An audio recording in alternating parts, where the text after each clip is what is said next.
Shalom Bapak Ibu, saudara-saudara pejabat dari Gereja Betel Indonesia, khususnya yang berada di daerah DKI Jakarta. Bagaimana kabarnya? Tetap semangat, setia dengan roh yang menyala-nyala, melayani dan menggembalakan, di mana Tuhan telah anugerah pada kita untuk kita bisa melayani dan menggembalakan. Amin. Nah hari ini, puji Tuhan, berarti diaminkan ya.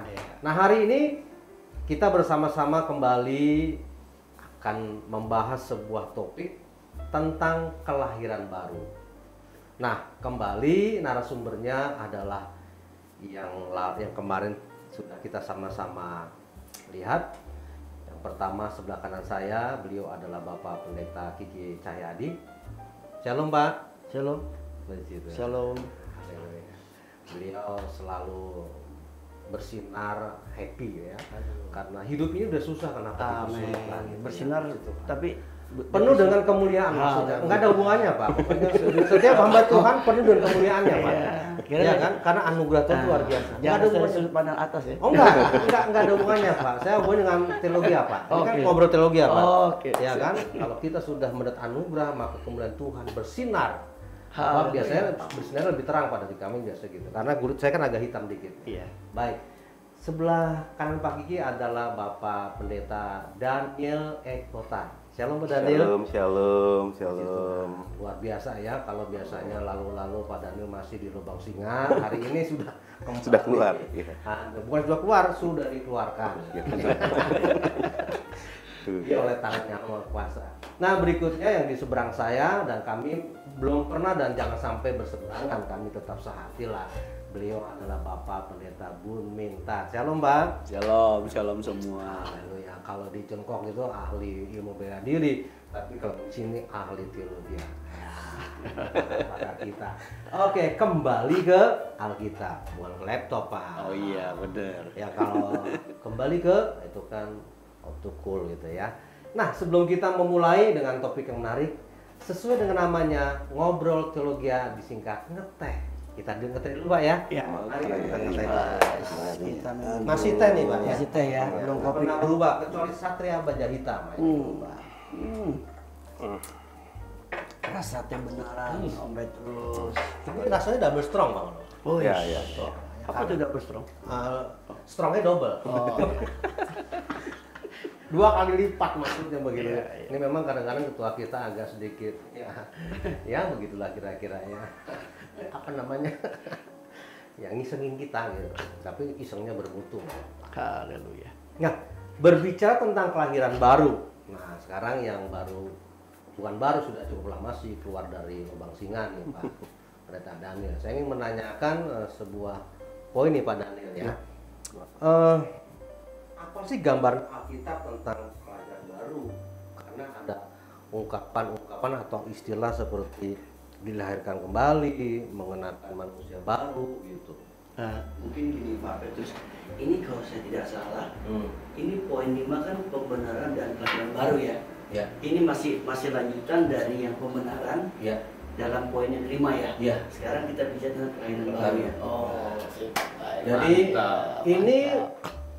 ya ketua BPD memang sangat cerdas, luar biasa. Jadi mengingatkan kita. Memang ini masih butir yang kelima. Iya. Butir kelima. Ya. Kelima. Dan memang ya kadang-kadang sih sering jangan nih, kita kan namanya manusia sering lupa gitu ya. Sebetulnya memang ini butir kelima masih dalam topik pembenaran dan kelahiran baru. Nah, Betul. yang pembenaran kan sudah episode yang lalu. Nah, hari ini kita tentang kelahiran baru. Jadi bagaimana mungkin gambaran yang tadi sudah diungkapkan Pak Daniel mungkin bisa memberikan penjelasan. Iya, jadi pembenaran ini Kok pembenaran kelahiran baru? Itu. Kelahiran baru ya. Saudara-saudara, kelahiran baru ini gambarannya bisa digambarkan dilahirkan dari atas.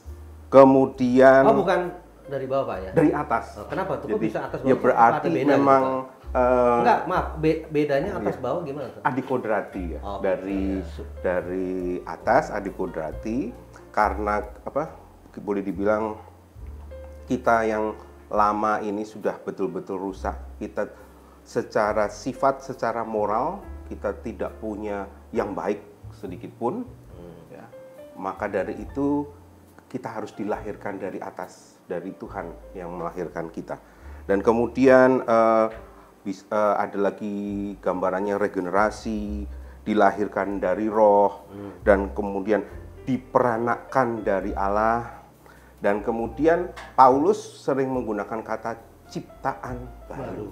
Nah, itu. Keren ya. Oh, saya pikir tadi ya kenapa nggak dari atas bawah, mungkin kalau atas waduh ini biasanya kalau atas itu kan dari surga, bawah itu kan dari neraka, itu nggak ada hubungannya ya. Sesuatu yang positif ya dari atas. Ya berhubungan lah, berhubungan Ya, dong. berhubungan Berhubungan. Lebih Tuhan positif kita ya. dari atas. Terus bilang kamu bukan dia seperti aku, bukan dari dunia ini. Tuhan Yesus kan dari atas. Kita dilahirkan dari atas. Sebelumnya, kita ngobrol kan? Enggak, saya tanya Nanya dulu baru sebelum nanya. Kita tambahin dulu nih, kalau soal dari atas, kan juga Tuhan Yesus kan naik ke surga kan? Iya. Bukannya turun gitu kan? Ini kan naik ke surga. Jadi memang konteksnya benar juga sih, dia naik ke surga. Oke. Jangan-jangan Pak Petrus terus senang main di atas, Pak. Kan dia ngomong atas terus nih, main di atap rumah. Bukan Pak, kan kalau di Alkitab itu kan yang pegang kunci kerajaan surga kan Petrus Pak. Oh iya betul. Di atas batu karang itu kan. Iya. Titip itu kunci Ini kerajaan Om, surga. saya ada terbersit ini sekarang kan lagi heboh kan? Apa tuh? Masalah keselamatan perbuatan. Pertanyaan saya sederhana untuk kita diskusikan ya. Mungkinkah orang itu bisa selamat tapi tanpa kelahiran baru? Nggak bisa dong. Nggak bisa kan? Nggak bisa. Berarti kalau orang-orang tidak lahir baru, orang yang di luar negeri pasti tidak selamat kan? Ya jelas. Iya, karena Tuhan sudah ngomong kalau kamu tidak lahirkan dari atas, kamu tidak dapat melihat kerajaan Allah, Nah, surga gitu. Jelas. Iya kan? Iya. Berarti memang betul sudah tidak ada masalah perbuatan, sudah close semua, sudah nggak bisa. Jadi nggak usah ditanya lagi katanya. Ya. Saya tahu jalanin dia kan. Jadi jelas tuh Pak katanya. Bukannya jelas, tepat sekali katanya. Oh iya. Jadi nggak perlu dipertanyakan, sudah jawaban. Iya, jadi bahwa tanpa kelahiran baru orang tidak dapat melihat kerajaan Allah. Iya. Nggak mungkin dia bisa diselamatkan. Dia harus mungkin. dilahirkan Nggak kembali. mungkin. Berarti hanya ada dalam Tuhan Yesus kan? Iya, Jadi betul. sudah close. Jadi sehingga orang kira-kira ini orang belum pernah dengar Injil nih, orang baik selamat nggak? Kan cuma pertanyaan coba gitu kan? Dia sudah lahir baru belum?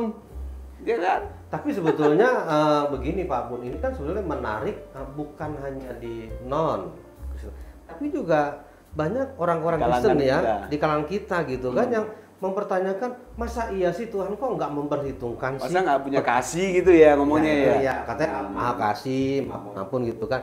Masa iya sih nggak diperhitungkan? Nah, itu sebabnya memang perlu banyak belajar. Bukan hanya itu saja Pak, bahkan ada pertanyaan kan di samping dia tidak dapat apa Melihat berita kerajaan Injil, Allah. enggak. Kan seolah kan mengatakan saya kan enggak. Oh, saya nggak dengar berita Injil. Saya tinggal di pedesaan, Iya, di di pegunungan. atau di pojok sekali gitu. Hmm. Kayak Japos tuh Jakarta pojok sekali gitu kan. Oh, Japos Pak ya. Iya kan? Mungkin ada Enggak, saya tempat pikir tapos, terpencil. sebelahnya tapos kali. Lain. Oh, lain. Pak Petrus teman main sapi-sapi aja ya, tapos ya. Jadi kalau di pojok sekali, misalnya orang tinggal di pedalaman terpencil, dia nggak berani ada Injil, kan seolah-olah bahwa Dia bisa selamat ya, karena berbuat baik. iya atau kan, Itu menarik tuh Pak. nah iya. Nah, terus gimana Pak? Kira-kira? Kan Bapak nanya nih kira-kira. Saya justru ngomong sama Pak. Kalau saya berubah di sini. Kalau Allah itu adil, dia akan menghakimi sesuai perbuatan, tapi dia nggak mungkin selamat. Kenapa? Nggak mungkin. Satu, dia nggak punya hidup dari Allah. Kedua, dosanya tidak pernah didamaikan. Kalau dia selamat, berarti Yesus bukan satu-satunya jalan. Manusia bisa selamat dengan keberadaan dirinya sendiri. Jadi Yesus itu tidak mesti harus datang jadi manusia. Gitu. ya. Kan tidak mungkin. Alkitab mengatakan semua orang telah berdosa. Telah berbuat dosa. Tidak seorang pun bisa selamat. Iya. Lalu tiba-tiba kalau dia nggak dengan Injil bisa selamat, kan aneh kan? Allah adil betul. Ya. Dia kan dihakimi dengan apa yang dia lakukan. Dia pernah mengucap syukur sama Tuhan nggak? Ya kan? Iya. Oke lah, dia tidak lakukan pembunuhan. Sekarang dia ingat nggak siapa Tuhannya? Dia nggak tahu juga kan? Karena memang dosa membuat dia, karena ketika manusia berdosa kan semua sudah terhilang. Sudah terhilang. Tiba-tiba bisa terselamat kalau tidak dengar Injil. Kan aneh. Allah adil akan menghakimi sesuai perbuatan. Iya, cuma gini tapi Pak. masalah hukuman. Cuma gini Pak Bun. ini sih bukan pertanyaan klasik ya, artinya ini pertanyaan-pertanyaan yang sering kali diulang-ulang. Iya. Dan kemudian sebetulnya ingin minta penjelasan yang jelas, seperti tadi Pak Kiki bilang, Betul. di apa Japos lah ya. Iya.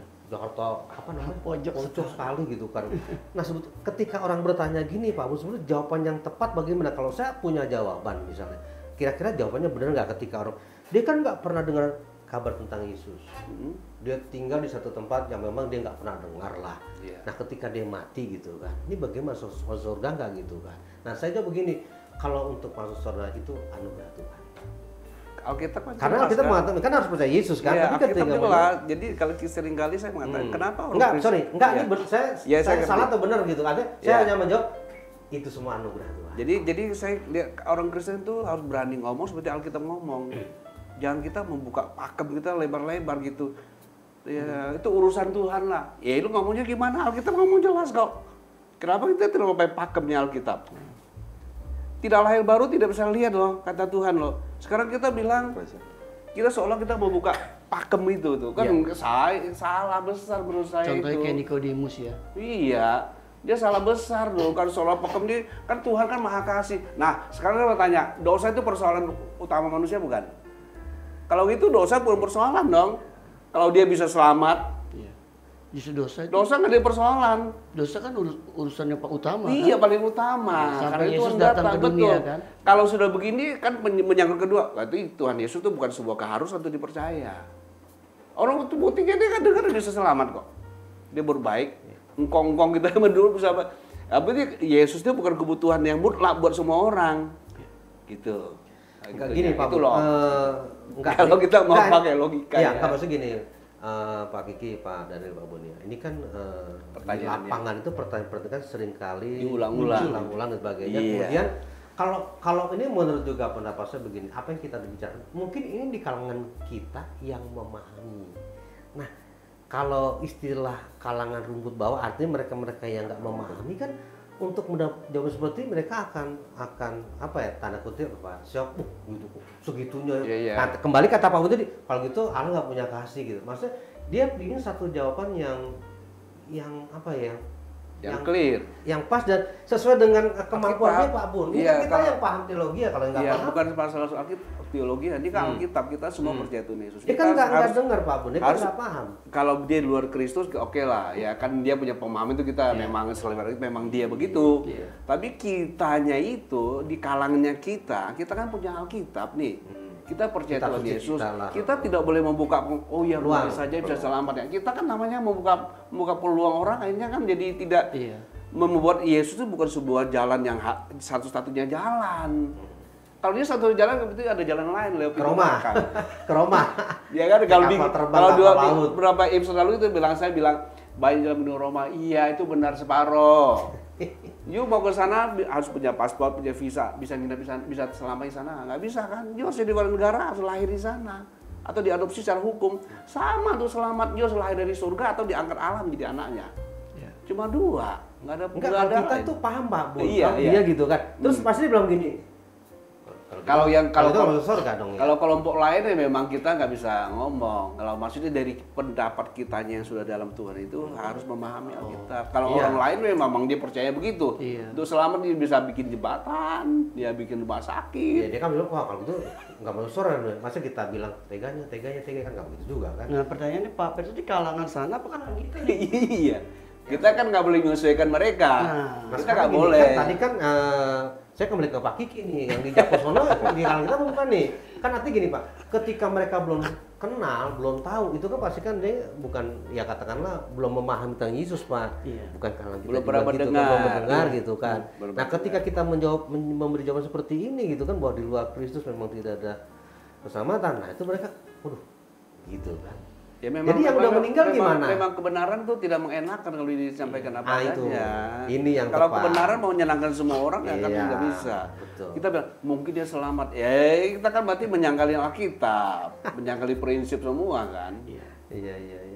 Oke, jadi kalau kita kembali ke pertanyaan berikutnya mungkin sama Pak Kiki ya. Mengapa sih cleanser itu penting bagi manusia, Pak? Penting, Pak. Iya, mengapa itu? Penting. Coba. Tadi katakan ada Pak Bun. tanpa kelahiran baru kita nggak mungkin melihat kerajaan Allah. Jadi Bapak ingin lihat kerajaan Allah, Iya nggak dong. masuk ke dalamnya dong, Pak? Harus, Pak. Oh, Kita- nggak di makanya pelataran ya terima. Betul. Kalau lihat ya nggak bisa, apalagi masuk ya masuk, Pak. iya. Kalau nggak lahir Pak baru. Jangan-jangan Pak Petrus di halaman atau gitu. Kan saya pegang kuncinya dong, Pak. Makanya saya gemes nanya dulu, nih Bapak mau di gitu. halaman. Gitu. Kursus mah kursus gitu, Pak. Jadi kerajaan baru itu sangat penting, Pak. Tadi kan saya sempat singgung waktu Pak Bun bicara Iya. tentang Nikodemus. Nikodemus tuh Ahli seorang Taurat. ahli ya. Taurat yang ngerti tentang agama. Ngelotok gitu ya. Wah, Profesor kalau sekarang kali ya. Iya. Guru yang sangat besar gitu. Iya, kali ya. tapi bukan kaburator kan? Oh, Iya, bukan, makanya. bukan. Nah, dia sampai Yesus bilang, kalau engkau tidak kembali, engkau tidak akan melihat kerajaan Allah. Dengan jelas Yesus mengatakan demikian. Jadi pentingnya kerajaan baru dalam hidup seseorang, Pak. Dalam dosa manusia ya. Iya. Makasih Pak Ki. Jadi Bapak Ibu saudara terutama yang mengembalakan jemaat, mungkin bisa jadi ada jemaat yang belum mengalami kelahiran baru. Ini harus sangat penting sekali ditekankan. Penting nggak kelahiran baru? Sangat amat penting. Iya. Jadi informasikan ini kepada jemaat Bapak Ibu sekalian. Ya, ada satu yang gelitik Om. Ya. Menyambung yang Om Gigi. Om Kiki sudah ngomong tadi kan. Ah. Kenapa kita butuh lahir baru? Saya berpikir ya, kalau you mau tinggal sama Allah, you harus klop dengan Dia. Kerajaan Allah kan tinggal bersama Allah. Kalau you tidak lahir dari Allah, you nggak cocok dengan Dia. You ke surga minta balik lagi. Ya, karena dia emas mau nyolong di sana. Ya, Nggak bisa diambil Pak. Kenapa Bun, sih lahir baru? diambil. Kan lahir baru bicara kita mewarisi sifatnya, hidupnya, gitu kan. karakternya ya. Iya, Karakternya. itu. Makanya kalau orang tanpa Tuhan Yesus di dalam surga, saya kira dia canggung di sana loh Pak. Canggung banget dia. Karena dia punya hidup yang sama dengan Allah. Iya. Tolak belakang. Iya. Nah ini juga menarik. Sebetulnya mungkin bisa dilihat ya tanda-tanda manusia sudah mengalami kelahiran baru. Wah, monggo. Siapa saja? Pak Daniel. Oh iya. Siapa saja lah. Kalau saya agak-agak tertarik begini ya, ada yang berpendapat bahwa pembenaran dan kelahiran baru itu satu paket. Yang Ya itu memang satu paket. ya, satu paket kan. Jadi di mana di satu sisi secara yuridis ya Tuhan membenarkan ya, dan kemudian di sisi yang lain Tuhan membantu kita memperbaiki kelemahan-kelemahan kita yang memang secara alami kita tuh sudah rusak oleh dosa. Jadi kelahiran baru itulah yang karya Tuhan untuk kemudian kita bisa semakin lama kemudian menjadi semakin seperti Kristus begitu. Jadi ini satu paket, memang makanya deketan karena ini satu paket yang tidak terpisahkan. Nah, mungkin menarik. Semakin mirip Kristus. Maksudnya apanya nih? Seperti Kristus apanya nih? Ya jadi karakter kita Saya semakin kira wajahnya, mirip, ya. penguasanya. Gitu. Jadi kalau tadi Pak Daniel bilang, karena kelahiran pembenaran itu adalah, bahkan ada orang cuma identikan. Sebab pembenaran itu terjadi setelah Yesus bangkit. Ya, bukan waktu dia mati. Bukan. Jadi Yesus Tuhan itu mati menanggung dosa semua manusia. Seluruh dunia kata Alkitab. Tidak menjamin semua orang selamat. Karena keselamatan tidak bisa terjadi hanya oleh kematian. Tidak di luar. Dia harus lewat kebangkitan. Karena kalau Petrus mengatakan kita dilahirkan oleh kebangkitan Kristus. Iya. Tuhan Yesus Nah, ayatnya di mana pembenaran enggak? di 1 Petrus ada 1 Petrus 1 ayat 3. 1 Petrus 1 ya. Ya, ayat 3. Dilahirkan oleh kebangkitan Kristus gitu. Jadi kalau terjemahan teks Yesus adalah the firstborn from the dead. Yesus adalah pertama kali lahir dari kematian setelah dibangkit. Dia pertama disebut lahir. Cuma kalau kita sebut anak yang sulung, dia pertama kali lahir itu Yesus itu. Firstborn, anak sulung. Kemudian kita itu menjadi sama dia, ikut dia itu. Jadi di sini antara pembenaran itu adalah terjadi setelah kebangkitan. Gereja lahir setelah kematian Bukan sebelum ya dia ya. Yesus mati lahir, gereja belum ada. Gereja lahir itu lewat kebangkitan. Yesus mati buat semua orang, tidak semua orang selamat. Oke. Karena pembenaran itu hanya setelah kebangkitan, teman-teman dibilang satu paket itu betul. Ya, oke. Bapak Ibu ini sangat menarik ya soal kelahiran baru. Ya mungkin kita akan dengarkan singkat saja gitu pengalaman spiritual kelahiran baru yang dialami oleh Om Kiki, Om Daniel, Om Bun. Mungkin Om Peter. 1 minute, 1 menit aja. Atau gini Pak, boleh nggak? sebagai di samping nanti ada pengalaman, mungkin ada tambahan. Kan ini waktu terbatas. Om. Iya, nggak apa-apa. Ya. Mungkin perlu diperjelas, Pak. Ciri-ciri orang yang lahir baru itu tuh mesti ada. Biar orang tahu, cirinya apa tuh lahir baru. Apakah wajahnya berubah, Pak Petrus dulu kulitnya hitam jadi putih, gitu kan? Oh, hitam saya Pak ya, kayaknya. Jelas, dan misalkan gitu. Kan udah bersinar tadi Pak. Oh, udah iya. bersinar. Gitu. Cirinya mesti jelas. Mungkin Pak Daniel mungkin mau nambahkan tadi ceritanya. Jadi mungkin kesadaran diri akan Allah itu lebih kuat. Itu mungkin yang menurut saya itu jadi yang paling utama ya. Jadi lebih tadinya berhubungan dengan Tuhan itu agak jauh, tapi kemudian mau tidak mau karena lahir baru, maka yang terjadi secara natural rohani ya kesadaran untuk lebih dekat sama Tuhan itu akan muncul gitu. Mungkin itu ya kalau. Kalau mau ada tambahan. Kalau saya sederhana, apa bukti Simple orang sudah lahir baru? Pertama adalah dia itu mengaku Yesus itu Tuhannya. Yesus cuma Tuhannya.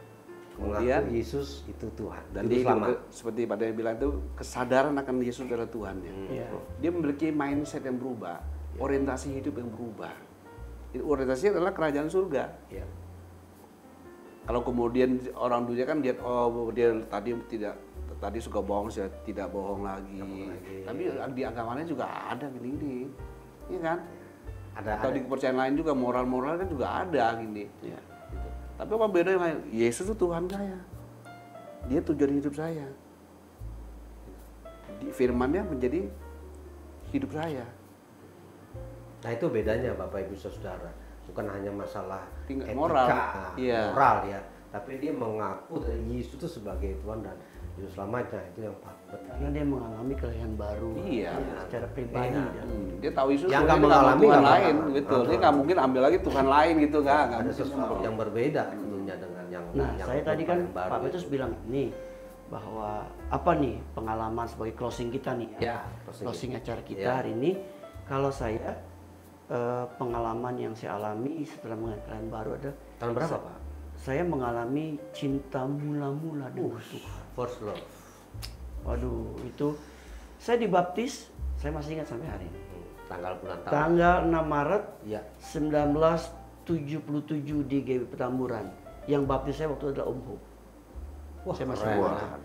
6 Maret 1977, saya kelas 3 SMP, yang baptis itu Om Ho. Waduh, setelah saya dibaptis, saya mengalami kelahiran baru dengan Tuhan dan saya mengalami cinta mula-mula yang luar biasa. Saya tuh kalau melayani di gereja nggak kenal capek. Dalam arti kata begini, sekarang saya semangat. Terus hari Minggu itu jadi hari yang dinantikan. Lalu ketemu lagi sama saudara seiman. Ada gairah, Pak. Wah. Bukan karena ada yang baju merah, baju biru, bukan. Bukan, itu Pak Petrus. Oh, Tidak ada. Kalau saya baju putih, saya baju itu Pak Petrus, cirinya kayak begitu. Tapi kalau saya tidak. Oh gitu. Iya. Kalau saya baju putih, Pak, nggak merah biru. Iya. Jadi begitu. Jadi mengalami cinta mula-mula yang luar biasa. Wah, saya punya Nggak pernah pengalaman. capek dah ya pokoknya. Wah, luar Wih. biasa. Itu saja. Ya, terima kasih Pak Ki. Pak Daniel mungkin. 1 menit aja Pak. Iya, saya merasa jadi gini, ada satu yang unik ketika saya sudah, jadi saya resign dari pekerjaan saya marketing gitu ya, terus kemudian nggak berapa lama ketemu sama seorang cewek ya, dia lebih senior dari saya, kemudian datang, dia bilang, Nil, sekarang aku Kristen, aku Kristen. Kamu tahu nggak kenapa aku Kristen? Karena dulu kan aku suka jahat sama kamu, suka ngomel-ngomelin kamu. Nah, terus aku lihat kamu itu kok beda ya. Gitu. Nah, saya rasa Lebih waktu ganteng itu, kali gitu, Pak. Oh, bukan. Maksudnya, saya kira berubah lebih ganteng lagi. maksudnya memang sih ganteng ya. Tapi maksud saya Verano Karno, ada perubahan karakter dalam diri saya lebih sabar, lebih baik. Itu yang saya kira-kira pikir ya. Karena jadi orang itu bertobat secara saya tidak sadar gitu lewat perbuatan ketika saya mengalami lahir baru. Kadang sadar kali Pak, sadar mungkin. Iya. Dia hidup Pak Daniel ya. Iya, iya. Jadi pola jadi ini Ada dia, perubahan hidup. Ada perubahan. Perubahan kira-kira hidup begitu. yang dilihat. Iya. Iya. Jadi pola hidup. Kalau Pak Bun? Kalau saya buat saya pribadi sangat jelas ketika saya menerima Yesus menjadi Tuhan dan Juru Selamat saya. Semua yang dulu saya pengurus kelenteng, pengurus percaya lama, semua saya tinggalkan. Dan saya ikut Tuhan, dan saya baca Alkitab, saya ke gereja, dan memang hidup berubah. Orang tua saya, keluarga saya mulai saya berubah. Dari segi kita hormat sama orang tua berubah, kasih perhatian berubah, kerajinan berubah. Nah ini Bapak Ibu luar biasa kita sudah mendengar dari rekan-rekan kita. Mungkin juga saya sedikit gitu ya. Saya sendiri sebetulnya dari kecil itu kan sangat tertarik dengan, mohon maaf, tentang ilmu-ilmu gitu ya. Sampai saya juga belajar ilmu bela diri, kungfu, memang terinspirasi dari Bruce Lee seperti itu. Oh, pantasan jadi Kemudian saya berlatih dengan kusuk sampai dari dilatih menjadi pelatih. Mungkin karena suhu itu melihat saya punya kompetensi, udah kamu jadi pelatih, dari tadinya bayar, akhirnya dibayar Pak. Kan pelatih dibayar. Kemudian setelah itu proses Yesus sempat Yesus. tapi suhunya sih nggak terlalu tinggi gitu, standar aja Pak. Berapa derajat? Ya, kalau itu bukan derajat Pak, suhunya berjenjang. Malu-malu ya? Kemudian secara ilmu. Nah, mungkin setelah dilihat jadi pelatih, ya itu kan pasti penilaiannya suhu gitu ya. Nah, itu saya diajak ke satu lokasi hanya orang pelatih pilihan. Nah, di situ saya udah berapa tahun, lumayan sudah 7-8 tahun. Nah, itu saya ditanya mau nggak diisi supaya punya ilmu tuh kebal senjata. Nah, saya bersyukur ketika ditanya saya sudah dibaptis dan mengalami kelahiran baru. Dan saya tolak, dia bilang, suhu saya mohon maaf nggak, ya lu Kristen. Enggak, saya sudah mengalami kelahiran baru. Oh gitu ya, lu nggak nyesel katanya. Nggak nyesel. Mungkin kalau saya terima, sekarang bukan pendeta, mungkin preman pensiun. Nah itu salah satu nggak beda Solim Pak, Solim sih saya Pak. Kalau Pak Bun kan Butong Pai beda. Pak Bun juga hampir mirip ya, Pak Bun Butong Pai kalau saya Solim. Jadi luar biasa kan, itu memang dampaknya itu bukan luar biasa, luar biasa gitu kan. Kata pagi kita akan melihat kerajaan Allah. Berbahagialah setiap orang yang mendengarkan firman Tuhan, obrolan kita ini. Tuhan memberkati. Terima kasih Pak Kiki, Pak Deli, Pak Bun, sampai ketemu kembali saudara. Tuhan memberkati. Shalom. Shalom. Jangan lupa ngisi teh. Oh iya, supaya kita sudah dulu. Aduh, sampai terus lupa nih.